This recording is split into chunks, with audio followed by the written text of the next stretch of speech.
Good morning, friends. I welcome you all to the online worship this morning. As we are in the presence of the Lord, let us turn all our Bibles to Psalm 103, verses 1 and 2.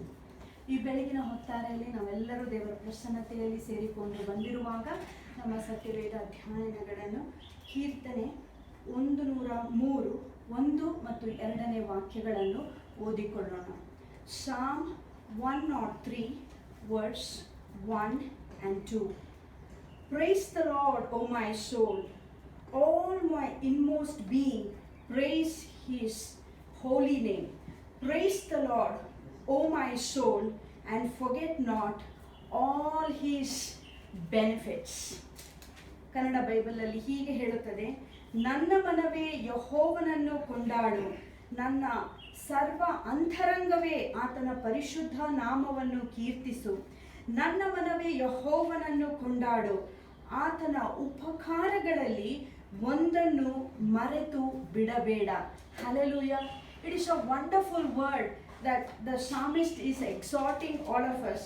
He says, praise the Lord, bless the Lord, O my soul, bless His holy name. Number 1.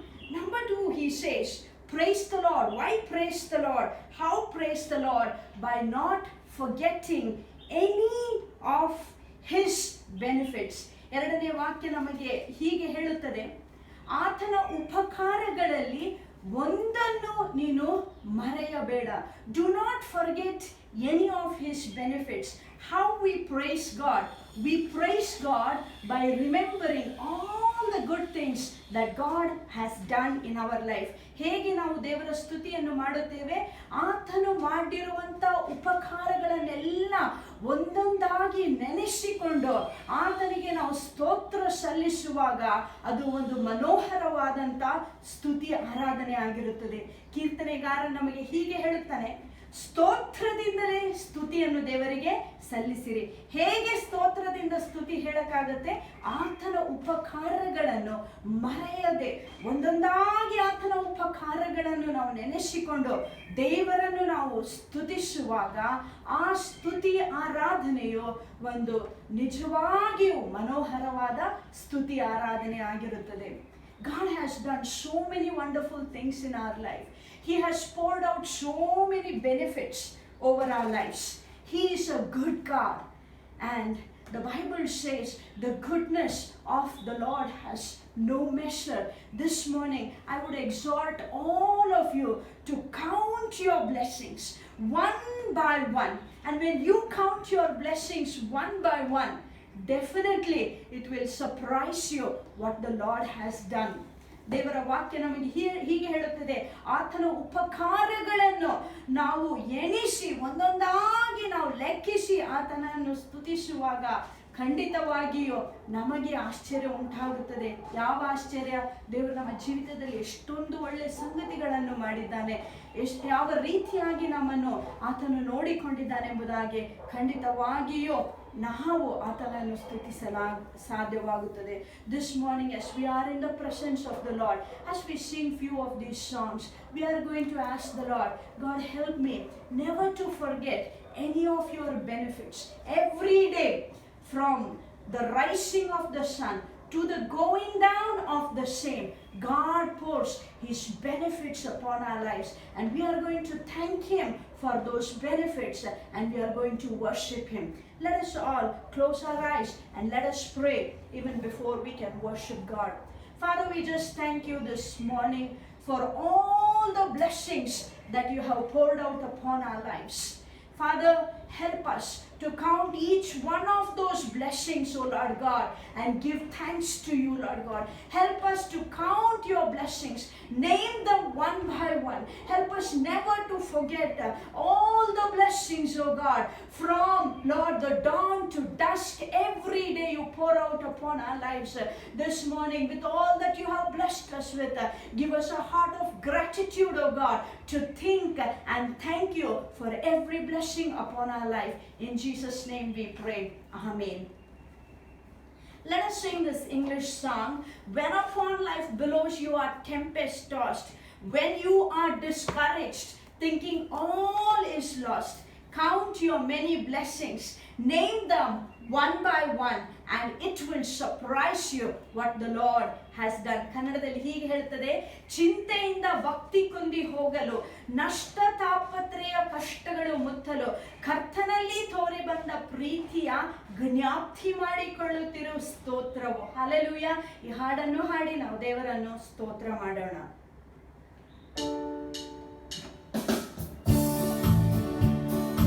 When the life billows you are tempest tossed, when you are discouraged thinking all is lost, count your many blessings, name them one by one, and it will surprise you what the Lord has done.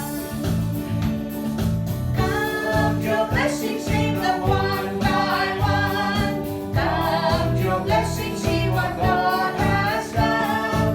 Count your blessings, name them one by one, and it will surprise you what the Lord has done. Are you ever burdened with the load of care? Does the soul seem heavy you are called to bear? Count your many blessings, every doubt will fly, and you will be singing as the days go by. Count your blessings, name them one by one. Count your blessings, see what God has done. Count your blessings, name them one by one, and it will surprise you what the Lord has done. When you look at others with their lands and gold, think that Christ has promised you his wealth untold. Count your many blessings money cannot buy, your reward in heaven or your home on high. Count your blessings, name them one by one. Count your blessings, see what God has done. Count your blessings, name them one by one, and it will surprise you what the Lord has done. So amid the conflict, whether great or small, do not be discouraged, Lord is over all. Count your many blessings, every doubt will fly, and will comfort meet you till your journey's end. Count your blessings, name them one by one. Count your blessings, see what God has done. Count your blessings, name them one by one, and it will surprise you what the Lord has done. So amid the conflict, whether great or small, do not be discouraged, God is over all. Count your many blessings, angels will attend, help and comfort give you to your journey's end. Count your blessings, name them one by one. Count your blessings, see what God has done. Count your blessings, name them one by one, and it will surprise you what the Lord has done.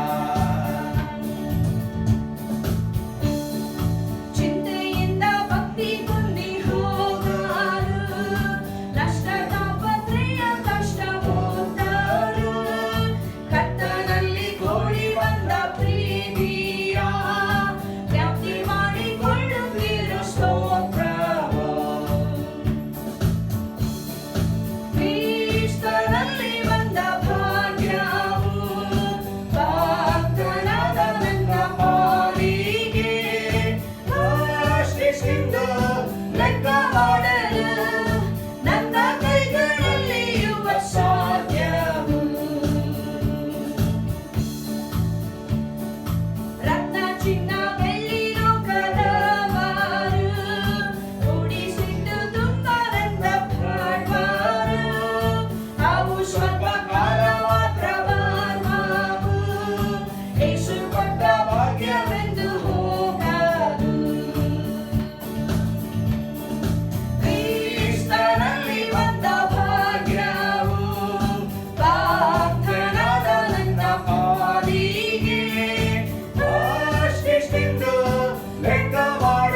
Lord Jesus.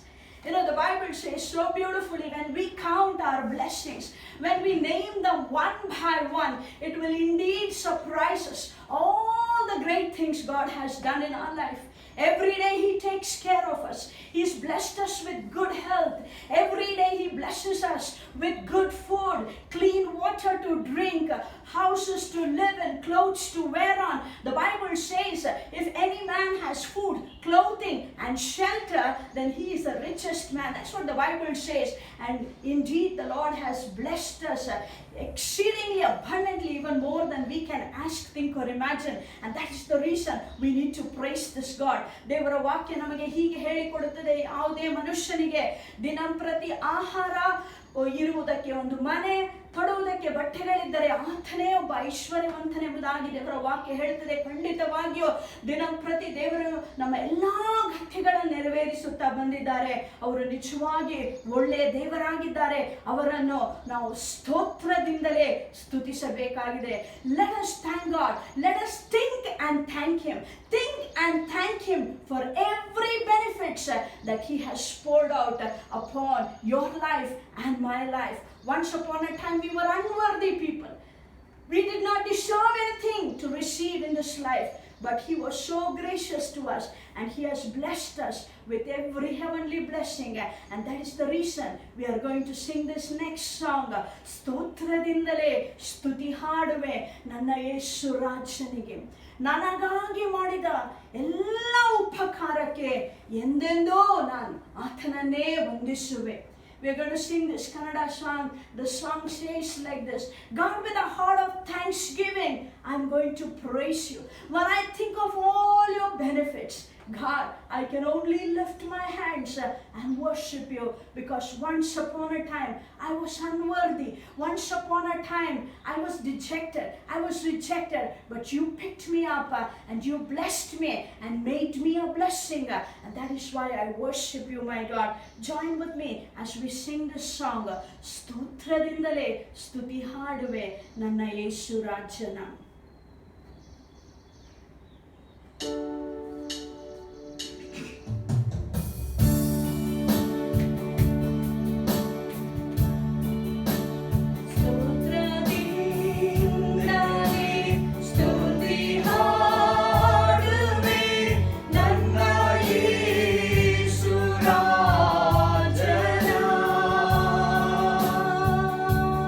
ನನಗಾಗಿ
ಯೋಗ್ಯತೆ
ಕರ್ತನೆ ಮಾಡಿರುವಂಥ ಎಲ್ಲ ಉಪಕಾರಗಳಿಗಾಗಿ ಸ್ವಾಮಿ ನಿನಗೆ ಸ್ತೋತ್ರವಾಗಲಿ. ತಂದೆ, ದಿನಂಪ್ರತಿ ನಮ್ಮನ್ನು ಕಾದು ನಡೆಸುವಂಥ ಕರ್ತನ್ ನೀನಾಗಿದ್ದೆ, ಅದಕ್ಕಾಗಿ ನಿನಗೆ ಸ್ತೋತ್ರ. ಇಲ್ಲಿಯ ತನಕ ಸ್ವಾಮಿ ಎಬಿನೇಶ್ವರ್ ದೇವರಾಗಿದ್ದುಕೊಂಡು ನಮ್ಮನ್ನು ನಡೆಸುತ್ತಾ ಬಂದಿದ್ದೆ, ಅದಕ್ಕಾಗಿ ಸ್ತೋತ್ರ. ಇನ್ನು ಮುಂದೆಯೂ ಸಹ ಇಮ್ಮಾನುವೇಲ್ ಆಗಿದ್ದುಕೊಂಡು ನಮ್ಮನ್ನು ನಡೆಸುವಾತನು ನೀನಾಗಿದ್ದೆಯಪ್ಪ, ಅದಕ್ಕಾಗಿ ಸ್ತೋತ್ರ. Father, we just thank you this morning, oh God, for all the benefits that you have loaded upon our lives, oh God. We are so much grateful to you, Lord God. Thank you for protecting us. Thank you for providing for us, oh Lord God. Thank you for leading us and guiding us, oh Lord God. Thank you for keeping us safe and secure. Thank you for the peace and joy that we enjoy in our lives.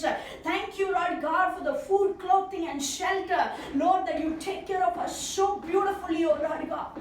Lord, we want to say thank you. Thank you, Jesus. There is none like you. You are a loving Father, oh Master, and you are interested in every happenings of our life, and you are involved in every happenings in our life, and we are grateful to you, oh Lord God. We pray, Lord God, for everyone who is worshiping you in their own homes. Lord, with all that you have blessed them, I pray that you would give them a grateful heart as well, oh God, to think and thank you every moment of our lives, oh God. I pray, Lord, let there be no place for complaining. Let there be no place for grumbling. But all the days of our lives, help us, Lord, to worship you with thanksgiving in our hearts.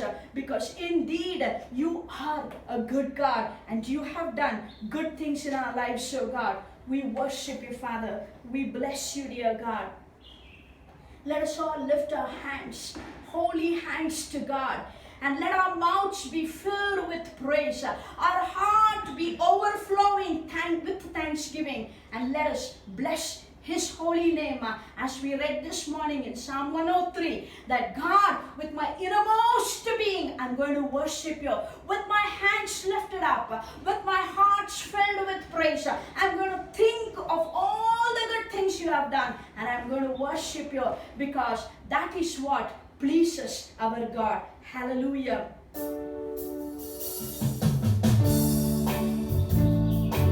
With my hands lifted up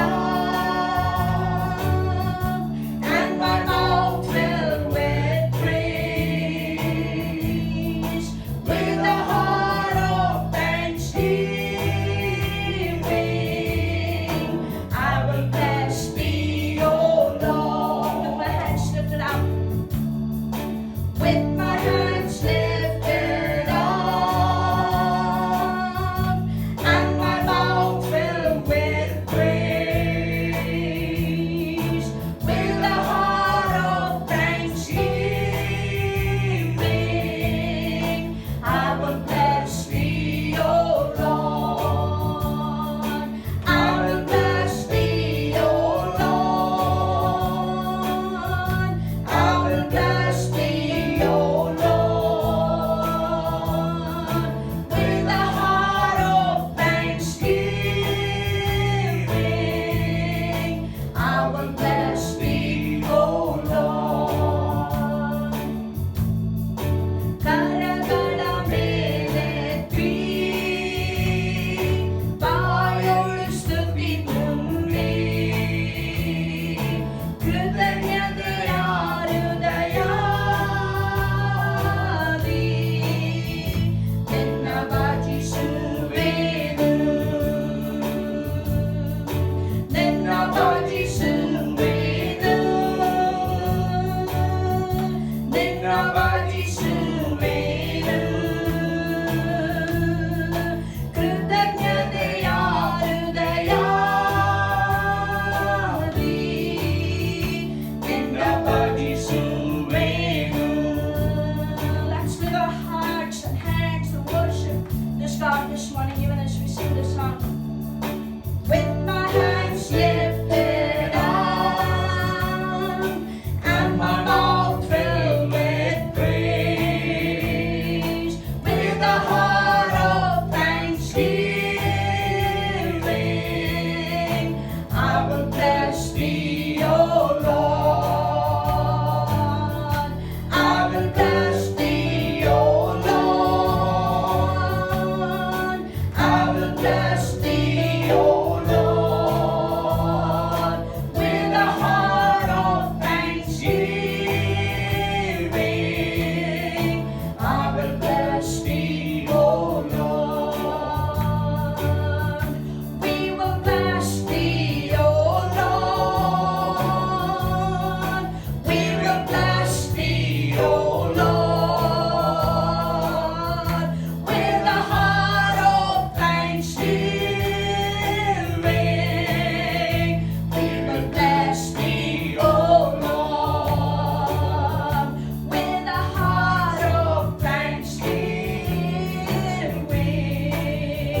We will bless Thee, O Lord.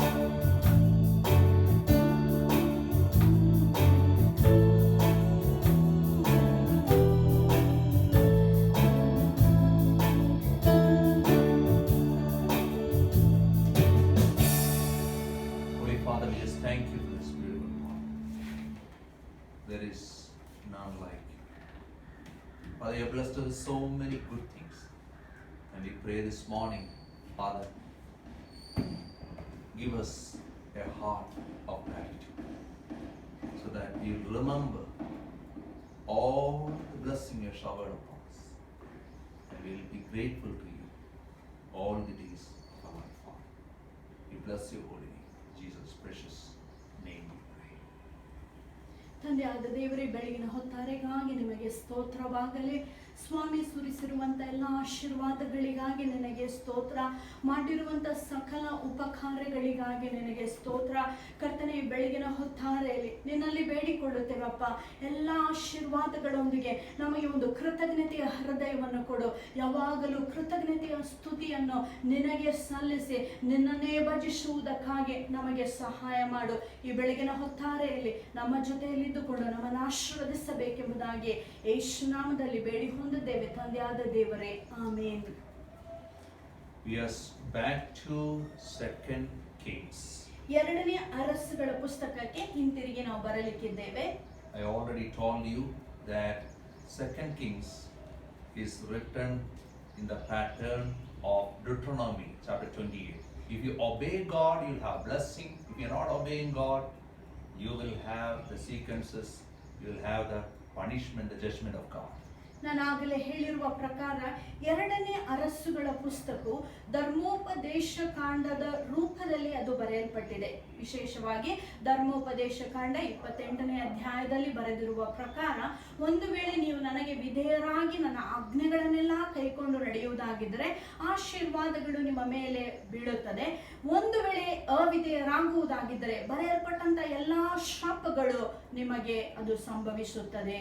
When we displease God by continuous sinning, making sin a practice, that time God's anger will overboil and it flows over, and that will end up in siege. ನಾವು ನೋಡುತ್ತೇವೆ, ನಾವು ಕರ್ತನಿಗೆ ಅವಿಧೇಯರಾಗಿ ಆತನಿಗೆ ಮೆಚ್ಚುಗೆ ಆಗದಂಥ ಜೀವಿತಗಳನ್ನು ನಾವು ಜೀವಿಸಲಾರಂಭಿಸುವಾಗ ನಾವು ಕರ್ತನ ಆ ಕೋಪಕ್ಕೆ ಪಾತ್ರರಾಗುತ್ತೇವೆ. ಈ ನಿಮಿತ್ತವಾಗಿ ನಾವು ಒಂದು ಬಂಧನದಲ್ಲಿ ಹಾಕಲ್ಪಟ್ಟು ನಮ್ಮ ಸುತ್ತಲೂ ಒಂದು ಮುತ್ತಿಗೆಯು ನಮ್ಮನ್ನು ಸುತ್ತುತ್ತದೆ. In Deuteronomy chapter 28 verse 52 onwards, Moses prophesied about the siege. ನಾವು ನೋಡುತ್ತೇವೆ, ಧರ್ಮೋಪದೇಶ ಕಾಂಡ 28ನೇ ಅಧ್ಯಾಯ 52ನೇ ವಾಕ್ಯದಿಂದ ಕೆಳಗೆ ಓದುವುದಾಗಿದ್ದರೆ, ಈ ಮೋಶೆಯು ಈ ಅಧ್ಯಾಯದಲ್ಲಿ ಒಂದು ವೇಳೆ ನೀವು ಅವಿಧೇಯರಾಗುವುದಾಗಿದ್ದರೆ ನೀವು ಮುತ್ತಿಗೆಗೆ ಒಳಗಾಗುತ್ತೀರಿ ಎಂಬುದಾಗಿ ಪ್ರವಾದನೆ ಮಾಡುತ್ತಾನೆ. Verse 52, Deuteronomy chapter 28 verse 52 onwards, they will lay siege to all the cities throughout your land until the high fortified walls in which you trust fall down. There will be siege all the cities throughout the land the Lord your God is giving you. Because of the suffering that your enemy will inflict on you during the siege, you will eat the fruit of the womb, the flesh of the sons and daughters the Lord your God has given you. Even the most gentle and sensitive man among you will have no compassion on his own brother or the wife he loves or his surviving children, and he will not give to one of them any of the flesh of his children that he is eating. It will be all he has left because of the suffering your enemy will inflict on you during the siege of all your cities. The most gentle and sensitive woman among you, so sensitive and gentle that she would not venture to touch the ground with the sole of her feet, will begrudge the husband she loves, and her own son or daughter, the afterbirth from her womb and the children she bears, for she intends to eat them secretly during the siege and the distress that your enemy will inflict on you in your cities. Read. 52. 52ನೇ ವಾಕ್ಯದಿಂದ ಕೆಳಗೆ, ನಿಮ್ಮ ದೇಶದಲ್ಲೆಲ್ಲ ಮತ್ತು ನೀವು ನಂಬಿಕೊಂಡಿರುವ ಉದ್ದವಾದ ಮತ್ತು ಭದ್ರವಾದ ನಿಮ್ಮ ಗೋಡೆಗಳಲ್ಲೆಲ್ಲ ಬೀಳುವರೆಗೆ ನಿಮ್ಮ ಎಲ್ಲ ಬಾಗಿಲುಗಳಲ್ಲಿ ನಿಮಗೆ ಮುತ್ತಿಗೆ ಹಾಕುವುದು. ನಿಮ್ಮ ದೇವರಾದ ಯೆಹೋವನು ನಿಮಗೆ ಕೊಟ್ಟ ನಿಮ್ಮ ದೇಶದಲ್ಲೆಲ್ಲ ನಿಮ್ಮ ಎಲ್ಲ ಊರುಗಳಲ್ಲಿ ನಿಮಗೆ ಮುತ್ತಿಗೆ ಹಾಕುವುದು. ಆಗ ಮುತ್ತಿಗೆಯಲ್ಲಿಯೂ ನಿಮ್ಮ ಶತ್ರುಗಳು ನಿಮಗೆ ಮಾಡುವ ಇಕ್ಕಟ್ಟಿನಲ್ಲಿಯೂ ನಿಮ್ಮ ಗರ್ಭದ ಫಲವನ್ನು, ನಿಮ್ಮ ದೇವರಾದ ಯೆಹೋವನು ನಿಮಗೆ ಕೊಟ್ಟ ಪುತ್ರ ಪುತ್ರಿಯರ ಮಾಂಸವನ್ನು ತಿನ್ನುವಿರಿ. ನಿಮ್ಮಲ್ಲಿ ಮೃದುವಾದವನು, ಬಹಳ ಸೂಕ್ಷ್ಮ ಗುಣವಾದವನು, ಕಣ್ಣು ತನ್ನ ಸಹೋದರನ ಕಡೆಗೆ, ತನ್ನ ಮಗ್ಗಲಲ್ಲಿರುವ ತನ್ನ ಹೆಂಡತಿಯ ಭಾಗಕ್ಕೆ, ಅವನು ಉಳಿಸಿಕೊಳ್ಳುವ ಮಕ್ಕಳ ಭಾಗಕ್ಕೆ ಮುಚ್ಚಿದಂತಾಯಿತು.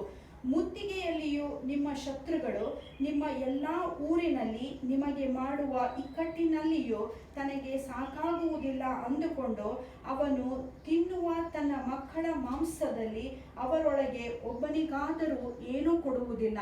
ನಿಮ್ಮಲ್ಲಿ ಮೃದುವಾದವಳು ಬಹಳ ಸೂಕ್ಷ್ಮ ಗುಣದಿಂದಿರುವಳು, ನೆಲಕ್ಕೆ ಅಂಗಾಂಗವನ್ನು ನಿಲ್ಲಿಸದವಳು ಯಾವಳೋ ಅವಳು ತನ್ನ ಮಗ್ಗಲಿರುವ ಗಂಡನ ಕಡೆಗೂ ತನ್ನ ಮಗಳ ಕಡೆಗೂ ತನ್ನ ಕಾಲುಗಳ ನಡುವೆಯಿಂದ ಬಹಳ ಶಿಶುವಿನ ಕಡೆಗೂ ತಾನು ಹೆತ್ತ ಮಕ್ಕಳ ಕಡೆಗೂ ಕಠಿಣ ಚಿತ್ತಳಾಗುವಳು.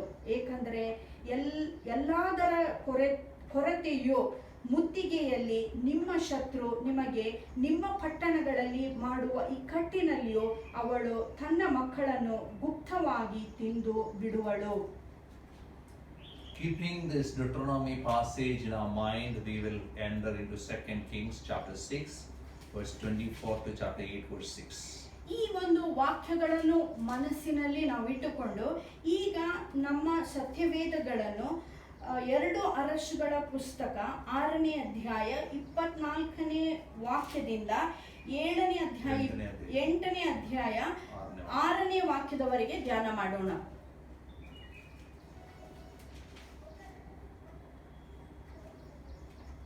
Second Kings chapter 7, 2ನೇ ಅರಸುಗಳ ಪುಸ್ತಕ 7ನೇ ಅಧ್ಯಾಯ verse 1. 1ನೇ ವಾಕ್ಯ. Elisha said, "Hear the word of the Lord." ಆಗ ಎಲೀಷನು, ನೀವು ಯೆಹೋವನ ವಾಕ್ಯಗಳನ್ನು ಕೇಳಿರಿ. I titled today's sermon, "Hear the word of the Lord." ಈ ಹೊತ್ತಿನ ಸಂದೇಶವು ಯೆಹೋವನ ವಾಕ್ಯಗಳನ್ನು ಕೇಳಿರಿ. We should pray that God will open our ears to hear His word. ನಾವು ಪ್ರಾರ್ಥನೆ ಮಾಡಬೇಕು, ದೇವರೇ ನನ್ನ ಕಿವಿಗಳನ್ನು ತೆರೆಯ ಮಾಡು ನಿನ್ನ ವಾಕ್ಯವನ್ನು ಕೇಳುವುದಕ್ಕಾಗಿ. When we turn to 2 Kings chapter 8, ನಾವು 2ನೇ ಅರಸುಗಳ ಪುಸ್ತಕ 8ನೇ ಅಧ್ಯಾಯವನ್ನು ಓದುವಾಗ verses 1 and 2.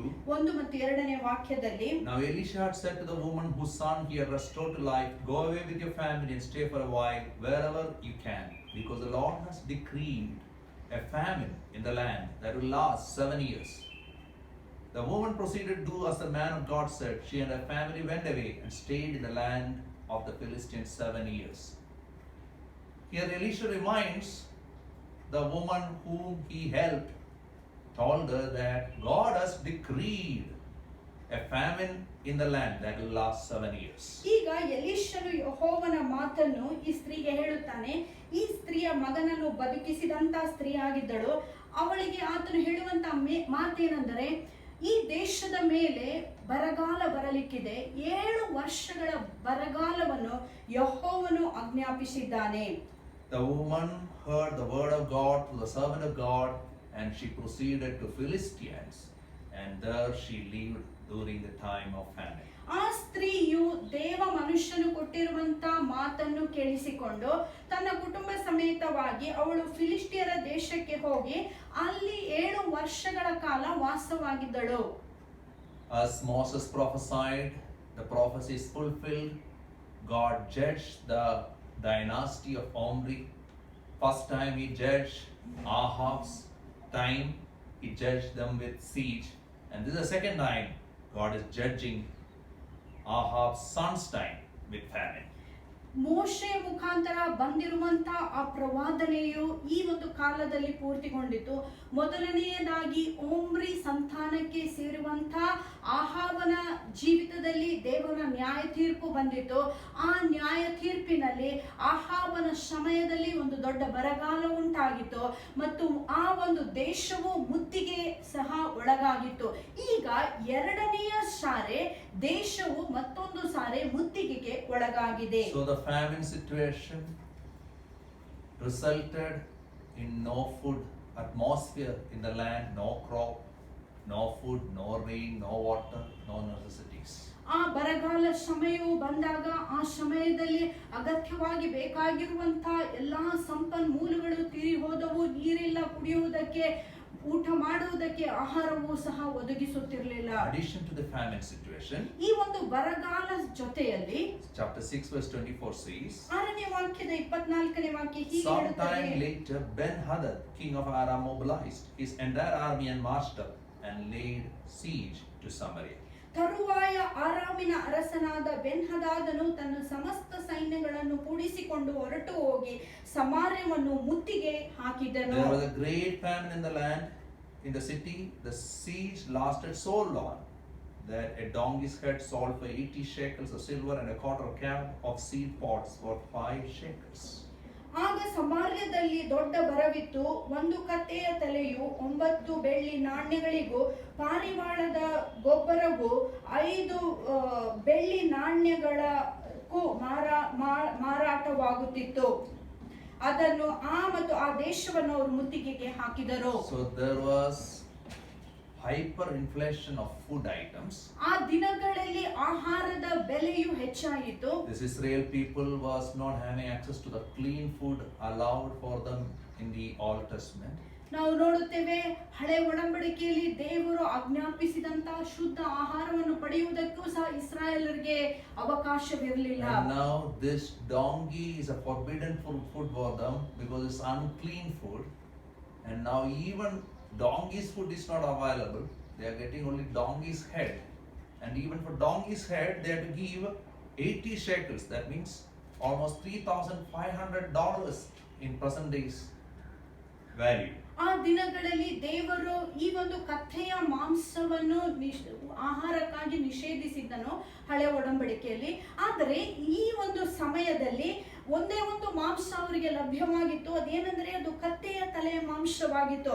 ಆ ಒಂದು ತಲೆಯ ಮಾಂಸದ ಬೆಲೆಯೂ ಸಹ 9 ಬೆಳ್ಳಿ ನಾಣ್ಯಗಳ ಬೆಲೆ ಉಳ್ಳದಾಗಿತ್ತು. ಅಂದರೆ ಬಹುತೇಕವಾಗಿ ಈಗಿನ ದಿನಗಳಲ್ಲಿ ಲೆಕ್ಕ ಮಾಡುವುದಾಗಿದ್ರೆ $3,500 ಅದರಷ್ಟು ಬೆಲೆ ಆ ಒಂದು ಕತ್ತೆಯ ತಲೆಗೆ ಉಂಟಾಯಿತು. And a quarter of cab of seed pods or bird poop, for that you give 5 shekels or $35.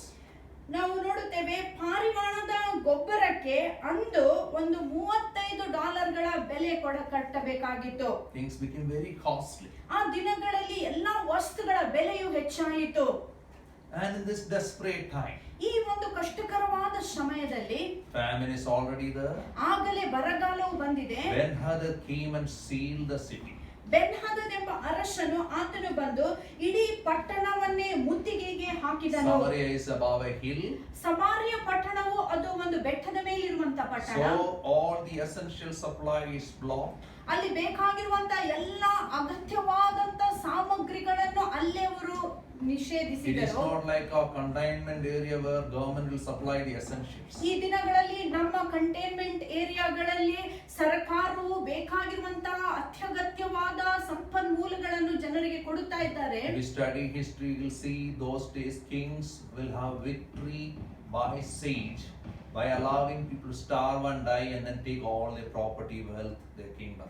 ಆ ದಿನಗಳಲ್ಲಿ ನಾವು ಅಭ್ಯಾಸಿಸುವುದಾಗಿದ್ದರೆ ಅರಸರು ಅವರು ಒಂದು ದೇಶದ ಮೇಲೆ ಅವರು ಜಯವನ್ನು ಸಂಪಾದಿಸಬೇಕಾಗಿದ್ದರೆ ಪಟ್ಟಣದ ಸುತ್ತಲೂ ಮುತ್ತಿಗೆ ಹಾಕಿ ಯಾವುದೇ ಆಹಾರವನ್ನು ಒಳಗೆ ಕಳಿಸದೆ ಅನೇಕ ಜನರು ಒಳಗಿದ್ದವರು ಅವರು ಹಸಿವಿಂದ ಸಾಯುವಾಗ ಆ ಪಟ್ಟಣದ ಮೇಲೆ ಮುತ್ತಿಗೆ ಹಾಕಿರುವಂತ ಅರಸರು ಜಯವನ್ನು ಸಂಪಾದಿಸಿಕೊಳ್ಳುತ್ತಿದ್ದರು.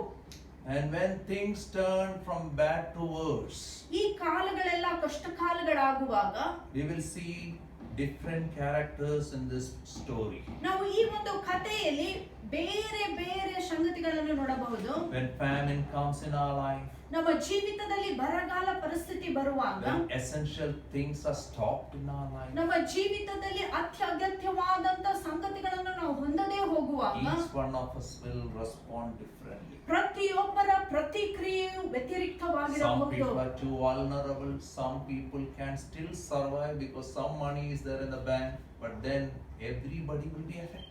ಕೆಲವು ಜನರು ಬಹಳಷ್ಟು ಕಷ್ಟಕ್ಕೆ ಒಳಗಾಗಿ ಕುಡಿಯುವುದಕ್ಕೆ ತಿನ್ನುವುದಕ್ಕೆ ಏನನ್ನು ಹೊಂದದೇ ಇರಬಹುದು. ಇನ್ನು ಕೆಲವು ಜನರು ಅವರು ಸಂಪಾದಿಸಿರುವಂತಹ ಹಣದಿಂದ ಬದುಕಲು ಸಾಧ್ಯವಾಗುತ್ತದೆ. ಆದರೆ ಈ ಒಂದು ಬರಗಾಲ ಬರುವಾಗ ಇದು ಎಲ್ಲರ ಮೇಲೆಯೂ ಸಹ ಪರಿಣಾಮವನ್ನು ಬೀರುತ್ತದೆ. Verse 26 to 28 we see two ladies. ನಾವು ನೋಡುತ್ತೇವೆ 26ನೇ ವಾಕ್ಯದಿಂದ 28ನೇ ವಾಕ್ಯದವರೆಗೆ ಇಬ್ಬರು ಸ್ತ್ರೀಯರಿದ್ದಾರೆ. That ladies, they asked, how we'll survive this famine situation? ಈ ಸ್ತ್ರೀಯರು ಒಬ್ಬರೊಬ್ಬರಲ್ಲಿ ಮಾತನಾಡಿಕೊಳ್ಳುತ್ತಿದ್ದಾರೆ, ಈ ಬರಗಾಲದಲ್ಲಿ ನಾವು ಬದುಕುವುದು ಹೇಗೆ? They don't have money to buy.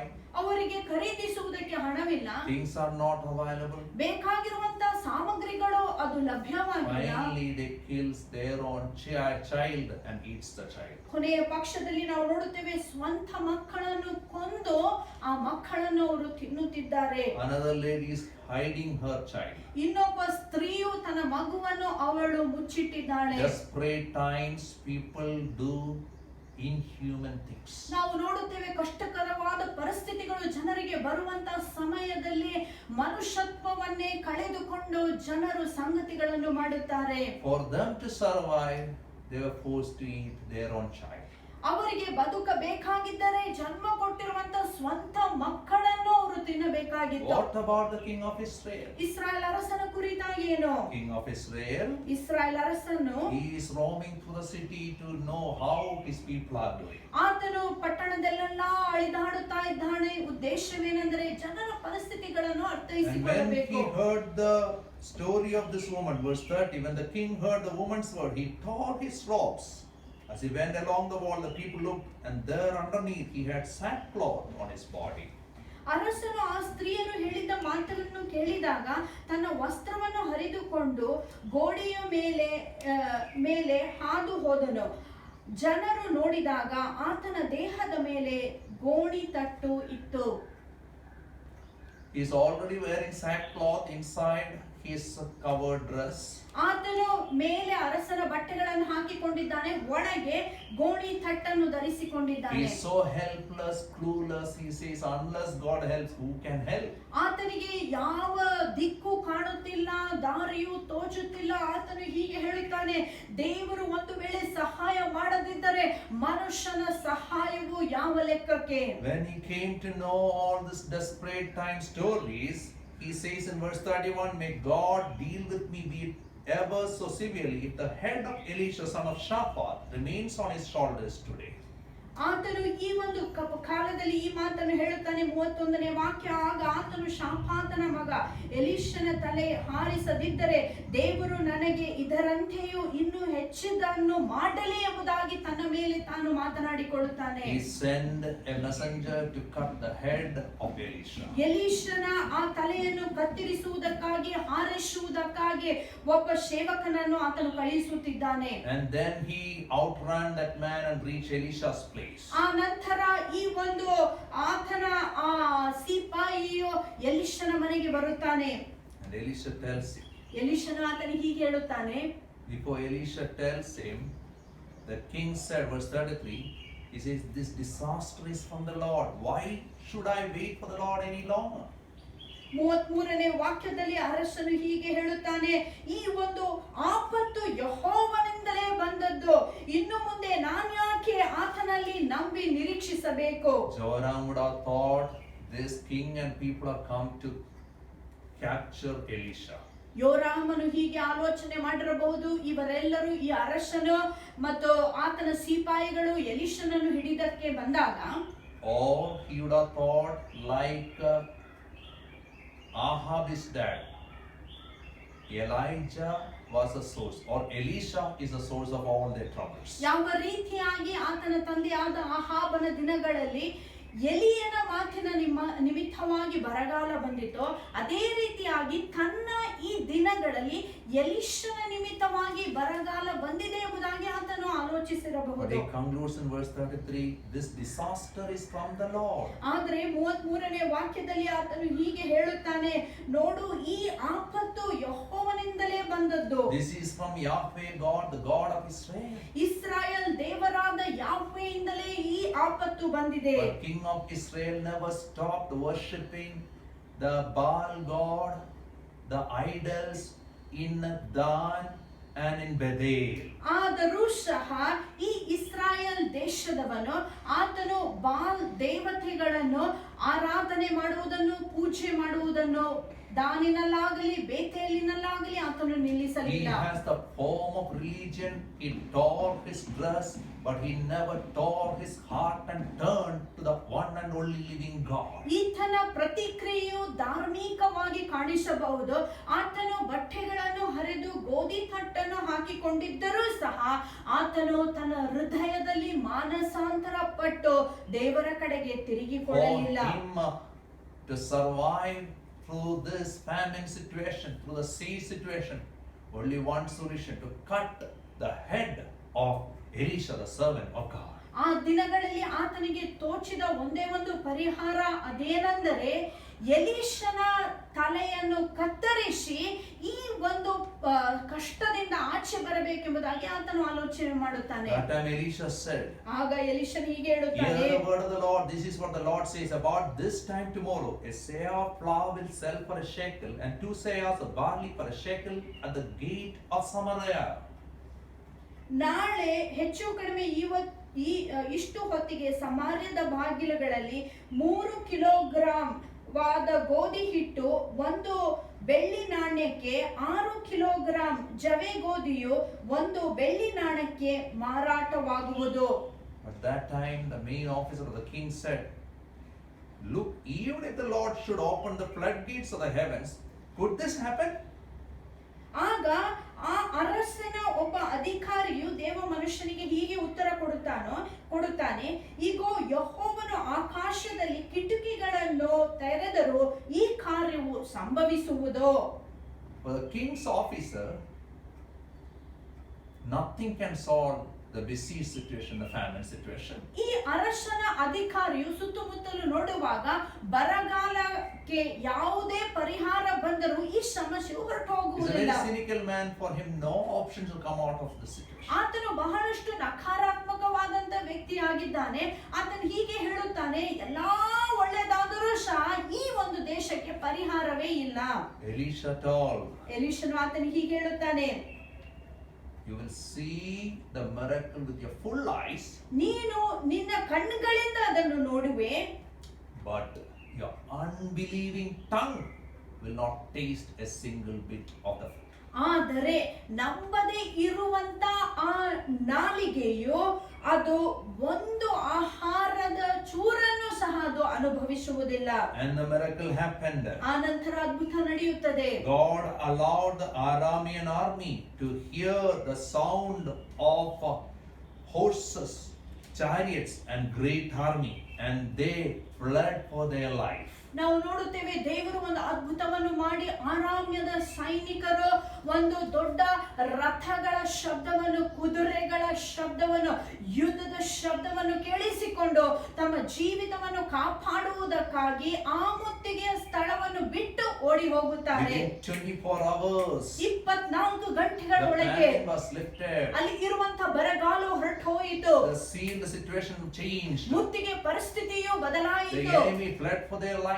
ವೈರಿಯು ತನ್ನ ಜೀವಿತವನ್ನು ಬದುಕಿಸುವುದಕ್ಕಾಗಿ ಓಡಿ ಹೋದನು. And there was super abundance. ಆ ಸಮಯದಲ್ಲಿ ಅಲ್ಲಿ ಬೇಕಾದಕ್ಕಿಂತ ಹೆಚ್ಚಿನ ಒದಗಿಸುವಿಕೆ Now ಉಂಟಾಯಿತು. 6 times food is available for 20% of amount they were giving. ಆ ದಿನಗಳಲ್ಲಿ ಅವರು ಕೊಡುವಂತ ಬೆಲೆಗೆ 20% ಬೆಲೆಯಲ್ಲಿ 6ರಷ್ಟು ಆಹಾರವು ಅವರಿಗೆ But ಲಭ್ಯವಾಯಿತು. whole nation is hidden from this miracle. ಆದ್ರೆ ಇಡೀ ಈ ದೇಶಕ್ಕೆ ಈ ಅದ್ಭುತವು ಇನ್ನೂ ಗೋಚರವಾಗಿಲ್ಲ. 4 leprosy patients who was in quarantine outside the city gates. ಈ ದಿನಗಳಲ್ಲಿ ಕುಷ್ಠ ರೋಗದಿಂದ ಬಾಧಿಸಲ್ಪಟ್ಟಂತ 4 ಕುಷ್ಠ ರೋಗಿಗಳು ಆ ಒಂದು ದೇಶದ ಹೊರಾಂಗಣದಲ್ಲಿದ್ದರು. Their relatives used to put food for them earlier days. ಮೊದಲಿನ ದಿನಗಳಲ್ಲಿ, ಹಿಂದಿನ ದಿನಗಳಲ್ಲಿ ಅವರ ಸಂಬಂಧಿಕರು ಆಚೆ ಅವರಿಗೆ ಆಹಾರವನ್ನು But ಕೊಡುತ್ತಿದ್ದರು. after lockdown, nobody bothered them. ಆದರೆ ಇಂತಹ ಮುತ್ತಿಗೆ ಪರಿಸ್ಥಿತಿ ಬಂದಾಗ ಯಾರು ಅವರಿಗೆ ಆಹಾರ ಕೊಡುವುದಕ್ಕೆ They said, ಲಕ್ಷಿಸಲಿಲ್ಲ. anyhow, we are going to die here. ಅವರು ಹೀಗೆ ಹೇಳ್ತಾರೆ, ಹೇಗಾದರೂ ನಾವು ಸತ್ತು Let us ಹೋಗುತ್ತೇವೆ.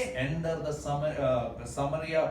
Let us enter the Aramean army's tents. ನಾವು ಈಗ ಆರಾಮ್ ದೇಶದ ಆ ಸೈನಿಕರ ಆ ಒಂದು ಬಿಡಾರದೊಳಗೆ ಪ್ರವೇಶಿಸೋಣ. And they discovered abundance of food. ಅವರು ಆ ಒಂದು ವೈರಿಗಳ ಬಿಡಾರದಲ್ಲಿ ಹೋಗುವಾಗ ಆಹಾರವನ್ನು ಅಲ್ಲಿ ಅವರು ಕಂಡುಹಿಡಿಯುತ್ತಾರೆ. For them, survival through the tough times was to surrender to the enemy. ಅವರಿಗೆ ಬದುಕುವುದು ಒಂದೇ ಒಂದು ರೀತಿಯಾಗಿತ್ತು, ಅದೇನೆಂದರೆ ವೈರಿಗಳನ್ನು ತಮ್ಮನ್ನೇ ತಾವು ವಶ But the good thing ಮಾಡಿಕೊಳ್ಳುವುದು. about them is they never kept the good news for themselves. They were willing to share to the whole world. ಆದ್ರೆ ಅವರಲ್ಲಿ ಇರುವಂತಹ ಒಳ್ಳೆ ಸ್ವಭಾವವೇನೆಂದರೆ ಈ ಒಂದು ಶುಭ ಸಮಾಚಾರವನ್ನು ತಮಗಷ್ಟಕ್ಕೆ ತಾವು ಇಟ್ಟುಕೊಳ್ಳದೆ ಪಡೆದುಕೊಂಡಿರುವಂತಹ ಶುಭವನ್ನು ಅವರು ಇತರರಿಗೂ ಸಹ ಹಂಚುವುದಕ್ಕಾಗಿ ಲೋಕಕ್ಕೆ ಪ್ರಚಾರ ಮಾಡಿದರು.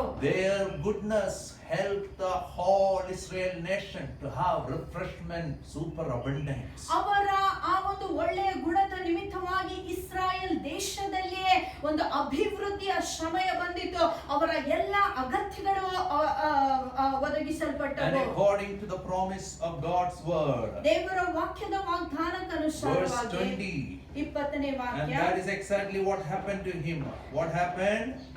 The superabundance time, everybody rushed to get the food, and the main officer was trampled. He was killed. 20ನೇ ವಾಕ್ಯದಲ್ಲಿ ನಾವು ನೋಡುತ್ತೇವೆ, ಎಲೀಷನ ಮಾತಿನಂತೆ ಅಭಿವೃದ್ಧಿಯು ದೇಶಕ್ಕೆ ಬಂದರೂ ಸಹ ಈ ಅಧಿಕಾರಿಯು ಆ ಅಭಿವೃದ್ಧಿಯನ್ನು ಅನುಭವಿಸಲಿಲ್ಲ. ಆತನು ಅಲ್ಲಿಯೇ ಮರಣಕ್ಕೆ ಒಳಗಾದನು. The famine time, ಬರಗಾಲದ ಸಮಯದಲ್ಲಿ this rich woman, chapter 8, 8ನೇ ಅಧ್ಯಾಯದಲ್ಲಿ ಈ ಒಬ್ಬ ಐಶ್ವರ್ಯವಂತ ಸ್ತ್ರೀಯು she heard the word of God, the servant of God, and she was very safe in Philistine, another country.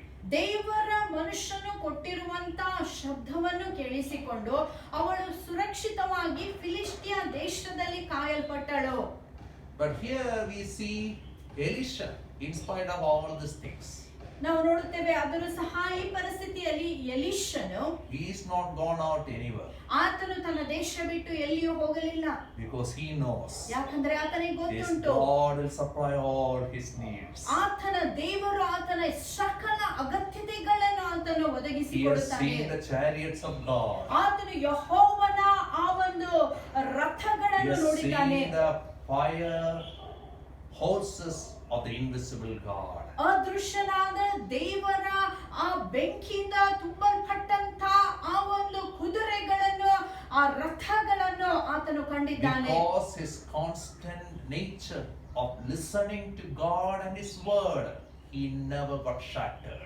ಈ ಒಂದು ಸಮಯದಲ್ಲಿ ಆತನು ಯಥಾಬದ್ಧವಾಗಿ ದೇವರ ಸ್ವರವನ್ನು ಕೇಳಿಸಿಕೊಳ್ಳುವುದರಿಂದ ಆತನು ಬರಗಾಲ ಬಂದರೂ ಸಹ ನಿರಾಶೆ ಹೊಂದಲಿಲ್ಲ. He was not just surviving. ಆತನು ಕೇವಲ ಬದುಕುತ್ತಾ ಇರಲಿಲ್ಲ. He is a warrior, spiritual warrior. He was thriving. ಆತನು ಒಬ್ಬ ಆತ್ಮಿಕವಾದ ಯೋಧನಾಗಿ ಆತನು ಈ ಒಂದು ಪರಿಸ್ಥಿತಿಗಳಲ್ಲಿ ಆತನು ಹೆಚ್ಚಾಗುತ್ತಿದ್ದನು. In this famine days, ಈ ಒಂದು ಬರಗಾಲದ in this ದಿನಗಳಲ್ಲಿ, tough days, ಈ ಕಷ್ಟಕರವಾದ in this ದಿನಗಳಲ್ಲಿ, dark days, ಈ ಕತ್ತಲೆಯ ದಿನಗಳಲ್ಲಿ that God open our eyes, God open our ears, ದೇವರು ತಾನೇ ನಮ್ಮ ಕಣ್ಗಳನ್ನು ತೆರೆಯ ಮಾಡಲಿ, hear ನಮ್ಮ God, ಕಿವಿಗಳನ್ನು hear ಮಾಡಲಿ. God's word, ದೇವರ ವಾಕ್ಯವನ್ನು ಕೇಳಿಸಿಕೊಳ್ಳಿರಿ. God's word directly from the scripture, ದೇವರ ವಾಕ್ಯವನ್ನು ನೇರವಾಗಿ ಆತನ ವಾಕ್ಯದಿಂದ ಕೇಳಿಸಿಕೊಳ್ಳಿರಿ. or from the genuine prophets of God. ಇಲ್ಲವಾದರೆ ನಿಜವಾಗಿ ದೇವರ ವಾಕ್ಯವನ್ನು ಕಲಿಸುವ ದೇವರ ಸೇವಕರಿಂದ ಕೇಳಿಸಿಕೊಳ್ಳಿರಿ. In God's place, ದೇವರ ಸ್ಥಳದಲ್ಲಿ whatever difficult time you have, ನಿಮ್ಮ ಜೀವಿತದಲ್ಲಿ ಯಾವುದೇ ಕಷ್ಟಗಳು you will ಬಂದರೂ never lack God's provision. ನಿಮಗೆ ದೇವರ ಒದಗಿಸುವಿಕೆಯ ಕೊರತೆಯೇ You will never ಆಗುವುದಿಲ್ಲ. lack God's protection. ದೇವರ ಆ ಸಂರಕ್ಷಣೆ ನಿಮ್ಮನ್ನು ಬಿಟ್ಟು You ಹೋಗುವುದಿಲ್ಲ. will never lack God's guidance. ದೇವರ ಮಾರ್ಗದರ್ಶನವನ್ನು ನೀವು Even ತಪ್ಪಿಸಿಕೊಳ್ಳುವುದಿಲ್ಲ. young lions will die, ಪ್ರಾಯ ಸಿಂಹಗಳು ಸಹ but ಸತ್ತೋಗಬಹುದು. those who seek the Lord, ಆದ್ರೆ ಯಾರ್ಯಾರು ಯೆಹೋವನನ್ನು ಹುಡುಕುತ್ತಾರೋ their face will not be cast down. ಅವರ ಮುಖವು ಎಂದಿಗೂ ಲಜ್ಜೆಗೆಡುವುದಿಲ್ಲ. Like Elisha, ಎಲೀಷನ ಹಾಗೆ, like that Shunammite woman, ಆ ಶೂನಾಮ್ಯದ ಸ್ತ್ರೀಯ ಹಾಗೆ let us tune into God's presence. ದೇವರ ಪ್ರಸನ್ನತೆಗೆ ನಾವು And let's ಜೋಡಿಸಲ್ಪಡೋಣ. receive His grace and blessing one after another. ಆತನ ಕೃಪೆಯನ್ನು ಒಂದಾದ ಮೇಲೆ ಒಂದನ್ನು ನಾವು ಪಡೆದುಕೊಳ್ಳುವ. And let us pray, God, open our ears to listen ನಾವು to you. ದೇವರಲ್ಲಿ ಪ್ರಾರ್ಥನೆ ಮಾಡೋಣ. ದೇವರೇ, ನನ್ನ ಕಿವಿಗಳನ್ನು ತೆರೆಯ ಮಾಡು, ನಿನ್ನ ಸ್ವರವನ್ನು When God opens ಕೇಳಿಸಿಕೊಳ್ಳುವುದಕ್ಕೆ. our ears, ದೇವರು ನಮ್ಮ ಕಿವಿಗಳನ್ನು ತೆರೆಯುವಾಗ 7 years things will come within seconds, it will move. 7 ವರ್ಷಗಳ ಬಾಧೆಯು ಕೆಲವೊಂದು ಕ್ಷಣಗಳಲ್ಲಿಯೇ ಪರಿಹಾರವನ್ನು When ಹೊಂದಲು God ಸಾಧ್ಯ. open our ears, it's nothing difficult for our God, and it's not difficult for us also to believe what God says. ದೇವರು ನಮ್ಮ ಕಿವಿಗಳನ್ನು ತೆರೆಯ ಮಾಡುವಾಗ ದೇವರು ಹೇಳುವಂತ ಸಂಗತಿಗಳನ್ನು ಮಾಡುವುದಕ್ಕೆ ನಮಗೂ ಸಹ ಕಷ್ಟವಾಗುವುದಿಲ್ಲ. I challenge all of you to listen to God's word. ಪ್ರತಿಯೊಬ್ಬರಿಗೆ ಒಂದು ಸವಾಲನ್ನು ಹಾಕುತ್ತೇನೆ, ಅದೇನೆಂದರೆ ದೇವರ ಸ್ವರವನ್ನು And ಕೇಳಿಸಿಕೊಳ್ಳಿರಿ, trust in the Lord. ಕರ್ತನಲ್ಲಿಯೇ ವಿಶ್ವಾಸಿಸಿರಿ. And not only survive these tough days, ಈ ಕಷ್ಟ ದಿನಗಳಲ್ಲಿ ಕೇವಲ ಹೇಗೋ ಬದುಕುವುದು ಮಾತ್ರವಲ್ಲ, thrive through this tough days ಆದರೆ ಈ ಕಷ್ಟ ದಿನಗಳಲ್ಲಿ ನೀವು ಅಭಿವೃದ್ಧಿ ಹೊಂದಬೇಕು. and become like a warrior like Elisha for God's glory. ಎಲೀಷನ ಹಾಗೆ ದೇವರ ಮಹಿಮೆಗೋಸ್ಕರ ಒಳ್ಳೆ ಸೈನಿಕರಾಗಿ ನಾವು May ಮಾರ್ಪಡಿಸಲ್ಪಡಬೇಕು. God bless all of you. ದೇವರು ತಾನೇ ನಿಮ್ಮೆಲ್ಲರನ್ನು ಆಶೀರ್ವದಿಸಲಿ.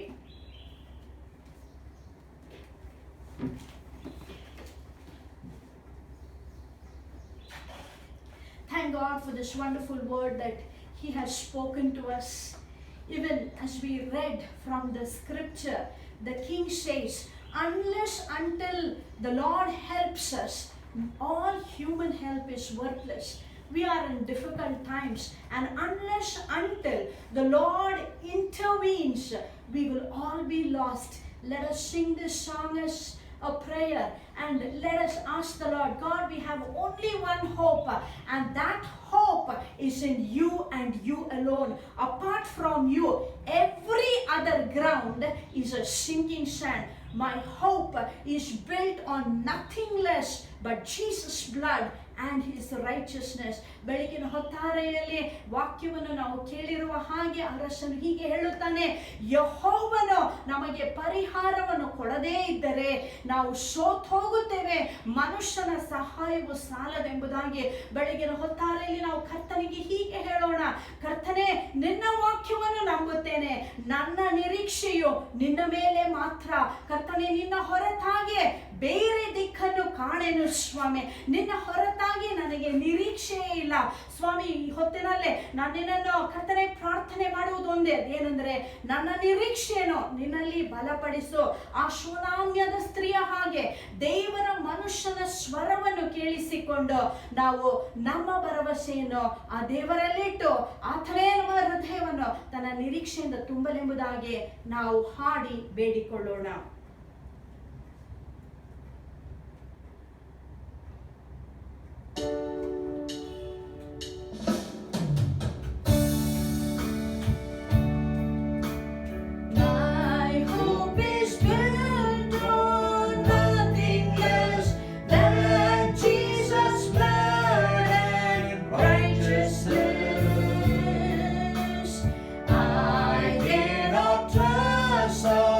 Sweet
song, sweet and sweet, but wholly lean on Jesus' name. On Christ the solid rock I stand. All other ground is sinking sand. All other ground is sinking sand. All other ground is sinking sand.